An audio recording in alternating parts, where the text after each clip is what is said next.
Hi, nice to meet you. I'm Jaden Daniel, and I am a freshman at LaSalle University. For today's special, I'll be informing you about the severity of the wealth gap between African American people and white Americans in the United States. When you think about the wealth gap in the United States, what are the first ideas that come to your head, and how do you think you are able to combat those ideas?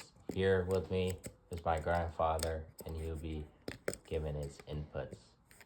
If you, yeah. Hi, Joseph Carey here. The first thing that comes to in my head about the wealth gap is the big gap in home ownership. But more than twice as many white families own their own homes as African American families.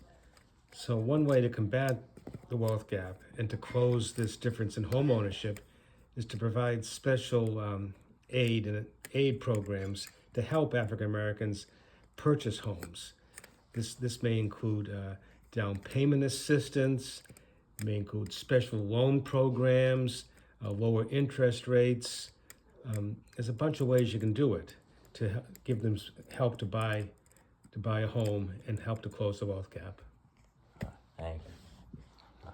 If you, all right, thank you. This is my grandfather's input. If you cannot think of anything now, this will be a perfect video for you because I'll be informing you on how the wealth gap has continued to grow and how we can stop it from growing larger in today's world. The wealth gap began with the start of slavery. During this time, black people worked for free for almost 100 years, while white Americans were able to thrive and prosper. And at this time, they weren't even allowed to accumulate wealth for themselves. Even though they were doing all this work, which is insane.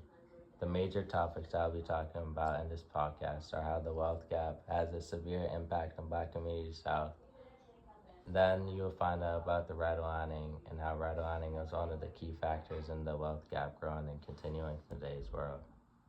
The craziest statistic that I found was that the wealth gap between black and white American households increased in 2019. The typical white households had $160,800 and $8 more in wealth than the typical Hispanic and black communities did.